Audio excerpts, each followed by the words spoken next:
repatriation or the expatriation of seafarers and the redeployment abroad, because we have the most valued seafaring community, and we don't want them to lose their jobs. We led this. We had hoped the rest of the world would follow, but the rest of the world seems to be narrow-minded. But right now, we're well ahead of them. And we are the model of the world now in how to handle migrant labor in the pandemic. I don't think anyone comes close to the Philippines. And the way we take care of our people out there, and we transit other workers from other countries, take care of them. We make them come through here and then go back to their homes. No country in the world has been as cooperative, to the extent possible, as efficient as we have been. And we're very proud of that. I've been told that not just recently by United Nations officials. They're astonished at our care for migrants, both our own and those of other countries. Well, that's just the Filipino way. We've always been like that. We take care of strangers in strange lands. Yes? Can we have for Secretary Ibarra? Yes. Have you had any reports, maybe of forced labor requests for legal assistance from seafarers who've been forced to keep working because they can't go home? Hello, Claire. The DOJ doesn't have any information also on the number of seafarers stranded in vessels. But as Secretary Locsin earlier said, we came up with this green lane procedure where the passage of seafarers coming in and going out has been facilitated. And I think it's working, and up to this time we have not received at the DOJ any complaints for forced labor or any complaint related to that for that matter. Thanks, sir. Lastly, for Secretary Lorenzana, how will the recent U.S. position paper on the South China Sea affect our military positioning, and how we work with the U.S. in the disputed area? Can we have Secretary Lorenzana, please? Can you repeat the question, please? How will the recent U.S. position paper on the South China Sea affect our military positioning, and how we work with the U.S. in the disputed area? Oh yeah, the position of the U.S. Vis-a-vis the South China Sea is the U.S. That is their concern. Actually, we are not part of their activities in the South China Sea. They do it on their own. Now, if it creates peace and stability in the South China Sea, then it's also good for us. But on the other hand, it could also create some trouble or instability, and we will be adversely affected. So it cuts both ways. It could benefit us. It could also be detrimental to us. Thank you. Okay, thank you, Claire. Can we have now, thank you, Secretary Lorenzana and Secretary Locsin. Can we have now Xincheng Wang of Guangming Daily? Hi, good afternoon. My question is going to DFA Secretary Locsin. The former DFA Secretary, Rosario, suggested the Philippines to raise the arbitral ruling to the United Nations Assembly in September. Will the DFA really take it seriously, and how will the DFA push forward with the arbitral ruling? Thank you. I heard of that proposal, and my reaction then was exactly the same as my reaction now. We won it already. Now, why would you want to relitigate something that you won? It's like, you don't like you won? So it doesn't make any sense. So I rejected it. No. But do you want to bring it up to the United Nations? We want it. We don't need to go back to the United Nations. You bring it back to the United Nations and it becomes a question of numbers. And this has nothing to do with numbers. This has to do with law. I'm a lawyer, so I really have this profound respect for the law. The law is eternal. The rest is opinion. Thank you. Okay, thank you, Secretary. Okay, thank you, Mr. Wang. Can we have now Ivel Santos or Ivel Santos of Vera Files? Can we have Ivel? Okay. Okay, can we have now Anjo Almario of CNN Philippines?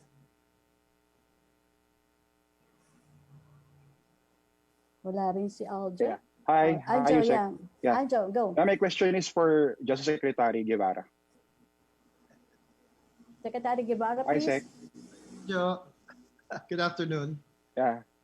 Hi, sir. Good afternoon. Yeah, sir. There have been criticisms about the implementation of the rule of law during the pandemic. Thousands have been arrested, but most of them are poor. Now, how do you respond to those who say that there's inconsistent, unfair application of the rule of law? I wouldn't really say that there is an inconsistent application of the rule of law. It just so happened that a greater number of those arrested came from the lower income groups, no?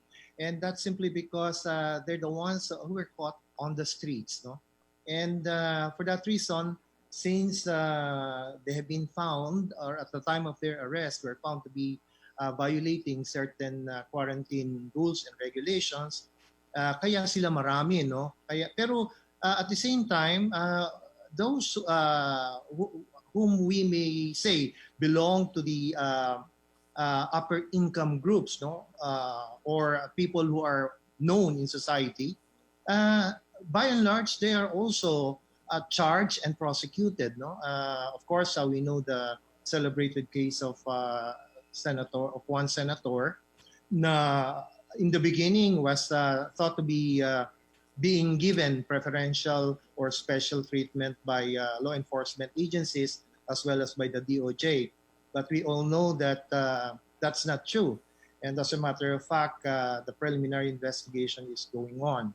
And that is the same with respect to certain police officers who have also been found or alleged to be to have violated certain protocols or quarantine regulations. So their cases have also been filed with the prosecutor's office. So it's really a matter of perception, no? But kasi greater number yung mga tao sa masasabi natin na nasa lower income levels, yung tinatawag natin mga mahihirap, na nahuhuli sa mga violations. So, but it doesn't mean at all that there is an unfair application of the law. We apply this uniformly as possible, Anjo. Right. Thank you, Sec. Sir, just a follow-up. Sir, yesterday you released, I think, data, the number of deaths so far in Bucor facilities. From January to July 19, you have 476 inmates who died due to COVID or non-COVID causes. And of course, over the weekend, the death of drug convict J.B. Sebastian and other high-profile inmates broke out. So do you find these numbers alarming? And also, why limit the NBI probe to just the deaths of the 9 high-profile inmates? Yeah, alam mo, when we had this very long discussion with the Bureau of Corrections or the Bucor people last Monday, they informed us that on the average, no, even prior to the COVID pandemic, ang average daily rate ng death, no, in the penitentiaries all over the country is something like anywhere between 2 and 3 persons dying every day, no? So for various causes na yun, lahat-lahat na. So yung sinight nila na figure na 476 na namatay mula nung January up to July 19 sa lahat din ng penitentiaries ito, no, and prison farms all over the country. So if you average that, if you divide that by the total number of days during that period, it would appear to be something like 2.3 on the average daily. So parang masasabi natin na hindi naman siya substantially higher than the daily average during the past year. So merong slight increase, and I suppose that is because precisely of COVID-19, no?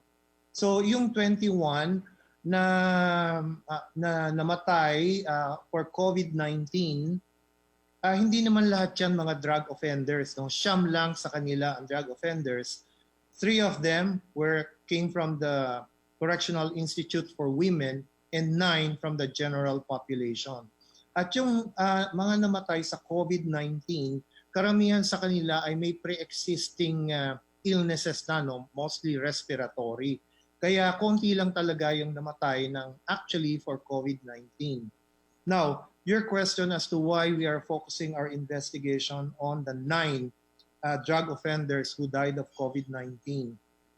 You know, when the Bucor people presented to us their protocols, no, pagka merong namamatay in prison, we noted na medyo inadequate, no. So this will be the subject matter of a further discussion, how to improve their protocols pagka merong namamatay sa mga prisons, no.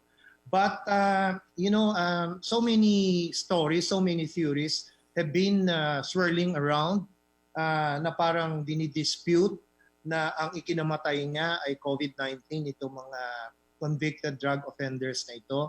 At merong mga stories or theories saying that in fact they did not die and so forth and so on, that parang napalitan yan by someone else and they were let go. So because of these various theories, and also for the benefit of the Bucor to dispel any doubt na meron ngang any anomaly dito sa mga pagkamatay na ito, allegedly due to COVID-19, then we thought it proper and prudent to request the National Bureau of Investigation to step into the picture and make its own inquiry into the matter. That's it, Anjo.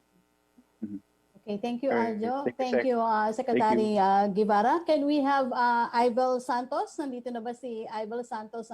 Ibel Santos ng Vera Files? Hello. Yes, go ahead. I think, please unmute, Ibel. We cannot hear you.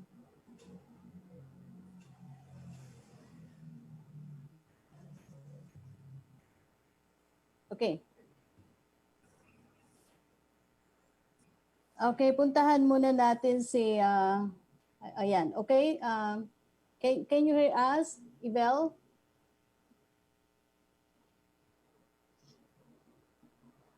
Okay, please. Ibel, balikan ka namin. Puntahan muna namin si Lian Bowan ng Rappler. Can we have, yeah, go ahead. This is for either Secretary Guevara or Secretary Año, or both, if both want to answer. Sirs, can you explain why there are more than 3,000 quarantine violators still in jail despite that these are bailable offenses? Is it a matter of bottleneck po sa prosecutorial mechanisms or sa pag-file ng complaint ng police? Or is it because they're not able to pay bail? And what are your immediate measures to address this, to free these people, considering na off-limits muna ngayon yung BJMP facilities, and is it on the table at all na ilimit na lang muna yung arrest so not to decongest the jails further? Can we have Secretary Guevara first? Well, Lian, on the matter, on the part of the DOJ, no, sa inquest, kasi mga parang arrested yan or apprehended yan in the act of committing a violation ng let's say a quarantine rule or a health protocol and so forth and so on. So on the part of the DOJ, i-inquest yan, that will be the logical procedure. And we process itong inquest na ito as soon as they are filed by the law enforcement agencies with the Department of Justice. Now, kung hindi possible na ma-inquest ka agad, then we have requested before, we have made arrangements with the law enforcement agencies before na wag na muna silang i-process, ma-release na lang, and then mag-subject na lang to regular preliminary investigation at a later time kasi nga naiipon. But insofar as those who are brought to inquest are concerned, then the DOJ immediately completes the inquest process, whether online or actual. So I don't know about Secretary Anyo kung merong other explanations regarding the cumulative number. Yeah, thank you. Secretary. Actually, kukonti na lang yung number na yan, just to straighten the facts. From the start of our quarantine, we have a total of almost 200,000 yung na-apprehend natin doon. 112,826 individuals were just warned, no, and sent home. 34,134 individuals were fined. And 64,840 individuals were arrested for curfew disobedience. No? Itong 3,000 plus na ito na lang yung natira, katulad nga ng sabi ni Secretary Guevara, no? Yung i-inquest na yung ginagawa natin because as much as possible ay ayaw natin ng magkaroon ng congestion and at the same time, hindi rin natin ma-require yung court para pumasok sila, especially during the lockdown. But bawat isa na yan ay ina-attend natin. And our goal also is to decongest our jails. And likewise, out of the result of our dialogue with the local chief executives, the Union of Local Authorities of the Philippines, the Leagues of Provinces, Cities, Municipalities, magkakaroon na lang kami ng uniform implementation kung paano ipatutupad yung health standards protocols. No? A number of days in prison kapag nag-violate ka ng hindi pag-wear ng mask. We suggest 10 to 30 days. Physical distancing also 10 to 30 days imprisonment. At kung ikaw naman ay ipa-fine sa about between 1,000 to 5,000 pesos. So yan yung magiging uniform implementation natin. With this also, we would like to really implement yung mga standards na to. If we can do that, actually, we will prevent further spread of this COVID virus. Thank you. Secretary, have we identified bakit 3,000 pa rin? Kasi hindi na siya gumalaw from 2,000 to 3,000. Well, we'll check on that. No? Ito na siguro yung meron ng talaga existing na kaso. So, we will check on that. I have a second question, Yusek. Yes, go ahead, Lian.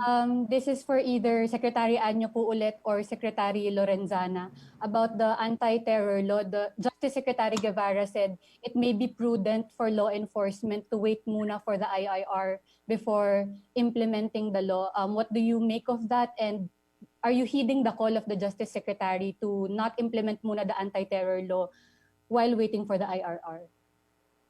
Yes, it is prudent to wait for the IRR. But you know, IRR is not a requirement for the implementation of the law. There is already jurisprudence on that, People of the Philippines versus Duculas. And it is a Supreme Court decision na after 15 days of official publication, the law is already effective. The only question is, siyempre, kung wala pang IRR, there are so many people who might question the law enforcers on carrying out this law on certain provisions and applications. So, para maiwasan mo yung ganon, antay mo na lang yung IRR. Kasi open to questions. But there is no restriction in implementing the law because the law is already effective. And what we will do is to fast track the crafting of the IRR as soon as possible. So sir, are you heeding the call of Secretary Guevara na hold muna? Kung meron kasing talagang terrorist threat, we have to apply the law. Kung nakabitin or nakabingit yung buhay ng ating mga mamamayan, we have to implement the law. Now, kung wala naman malalaki ang terrorist threat, we can wait for the IR. For Secretary Lorenzana. Yeah, good afternoon. Yeah, I have nothing more to add to Secretary Anyos. Tama yung sinabi niya. We could wait for the IRR, but if there is a terroristic action now, we are going to use it. Thank you. Okay, thank you, Lian. Can we have, thank you, Secretary Lorenzana, Secretary Anyo. Can we have Elijah Roderos of Vera Files? Hello, good afternoon po. Good afternoon. Hello, good afternoon po. Medyo nagluloko po yung cam ko, pero here's my question po for Secretary Advisor Esperon, Secretary Guevara, and Secretary Lorenzana. What are your considerations in crafting the IRR for the anti-terrorism law? And will the issues raised in the petitions in the Supreme Court be factored in, like the grounds for warrantless arrest and prolonged detentions of suspects? Okay, can we have Secretary Esperon, please? There are many considerations because we will be practically crafting, implementing rules and regulations for actions and programs that we will have to implement not only to counter the kinetic forces or the existing forces, but also to prevent and counter violent extremism. And so foremost in my mind right now, and this will be my contribution because I'm a member of the 9-man Anti-Terrorism Council, would be on the matters of organization, because it is provided in the law that we have to designate people who will be conducting apprehensions, conducting surveillance, and so indeed we have to create units. And the people that will be manning this must be nominated and designated or assigned and trained. We want a fair, fast, and efficient implementation of the law. So we have to start with the organization itself. As of now, we simply use our trained forces. We are sufficient in that, but this time we want specific persons to be assigned to specific assignments. There are many things more that we could talk about in the IRR, but you know, equipment, etc. But that is exactly a that should actually be a result of the different facets of the law. Meaning, since the members are the executive secretary who could lead the Terrorism Council. I act as the vice chairman. As of now, I am the designated vice chairman. The Secretary of National Defense, of course, has a lot of inputs into this. Secretary DILG has a lot of inputs into this. Secretary of Finance has to come in because of financial matters, and AMLAC has to come in also. Department of Foreign Affairs, Department of Justice, Department of ICT. Because we have to be enabled to really monitor the probable terrorists. I see that the implementing rules and regulation will actually be even a manual, I must say, that would straighten out all the doubts that we have now, that you have now. We are assuring you that we have all the safeguards, but the IRR is important because it will be our operating manual. And this will be provided to the Joint Congressional Oversight Committee, as well as to the Commission on Human Rights. So we will be very transparent, but we will assure you that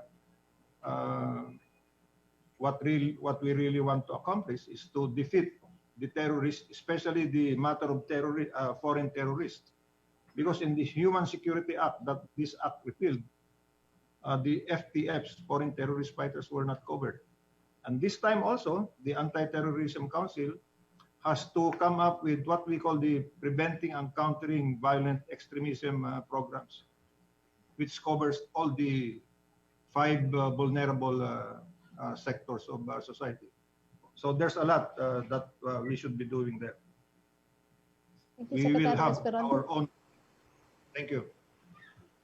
Can we have Secretary Lorenzana, please?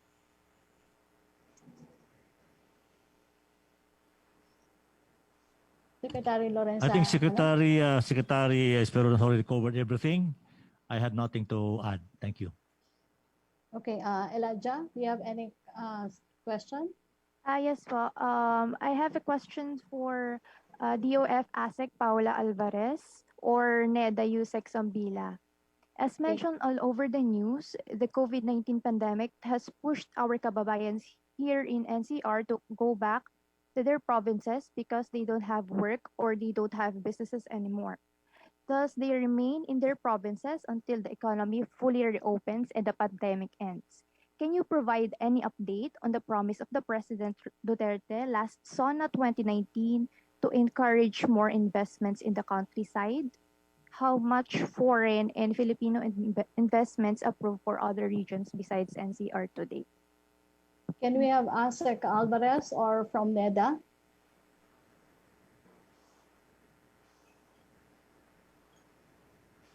ASEC Alvarez from NEDA. I think Elijah, mukhang hindi na sila nakasama. Babalikan na lang natin Elijah kung makakausap natin sila. Punta muna tayo kay salamat Elijah Roderos ng Vera Files. Puntahan natin si Jillian Cortez, Business World. Jillian.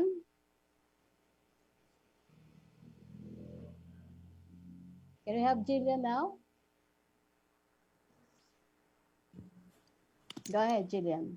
Hello, my question is directed for CABSEC Nograles.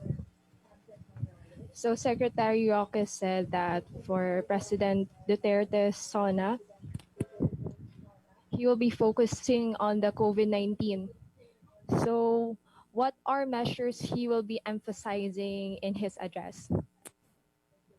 Abangan na lang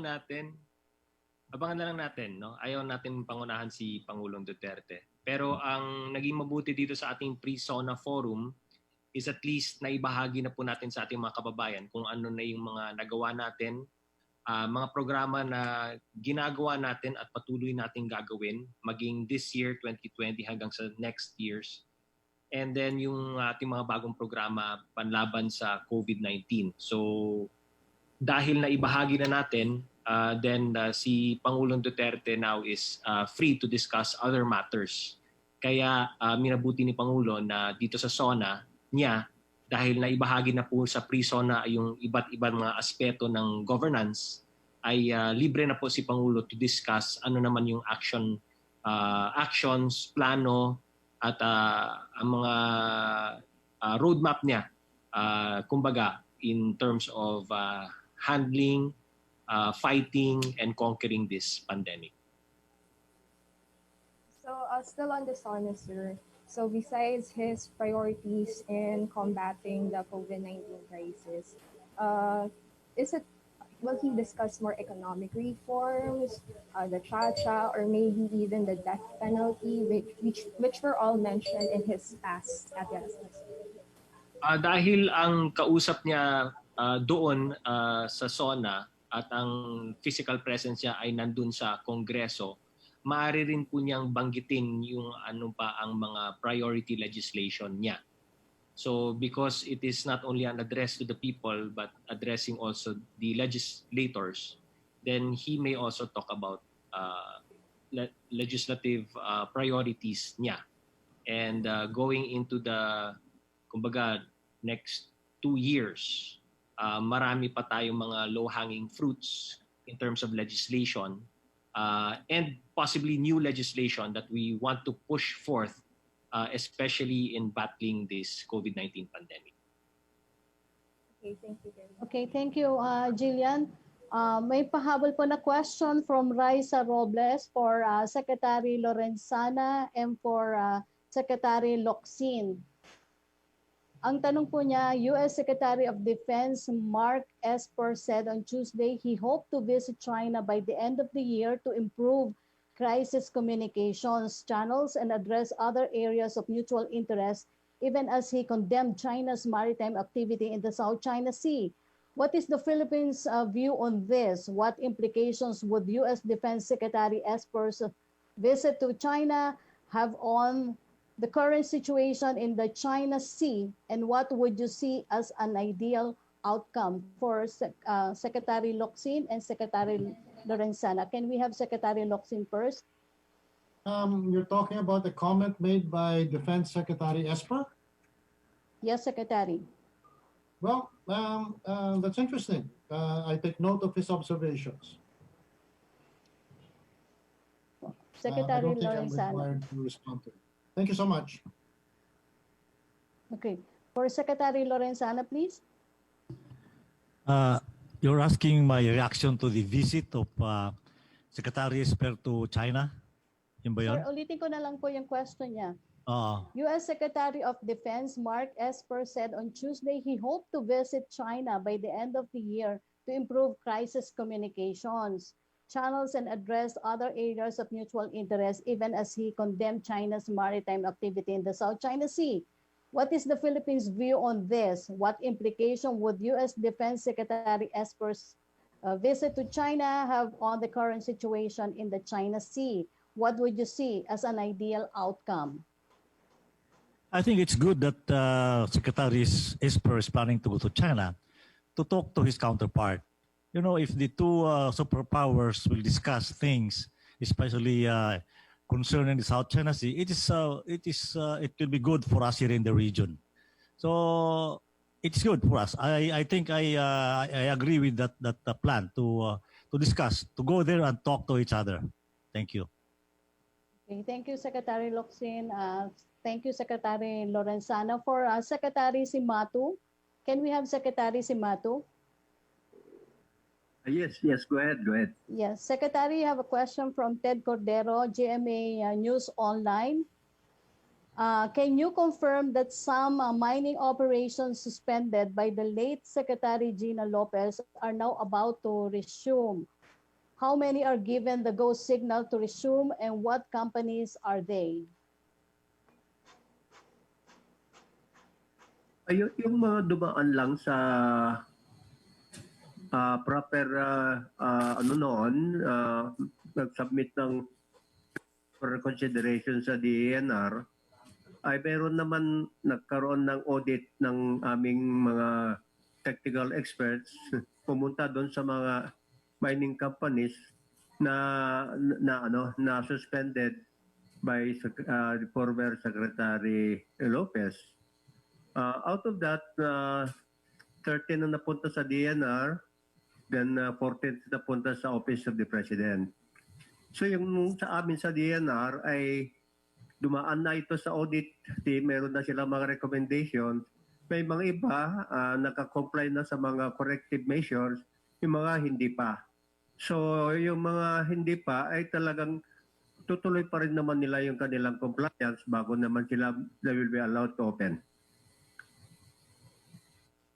Okay, thank you, Secretary Simatu. And ito, ubos na po yung ating oras. Maraming salamat po sa ating mga cabinet secretaries na kasama natin ngayong araw. Salamat din po sa media na nag-participate sa ating virtual presser. And please follow our social media po accounts on Facebook, Twitter, and Instagram for more updates. Again, marami pong salamat sa inyo pong pagtutok sa virtual presser natin ngayong araw para sa ating pre-SONA Tatak Pagbabago. Ako po si Yusek Rock Ignacio. Maraming salamat po sa inyong pagsubaybay.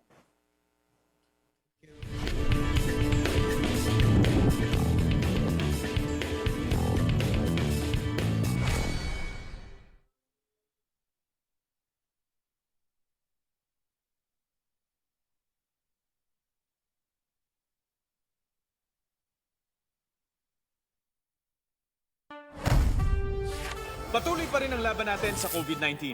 And together, we can beat the solusyon. B. Bawal walang mask. I. Isanitize sa mga kamay. Iwas hawak sa mga bagay.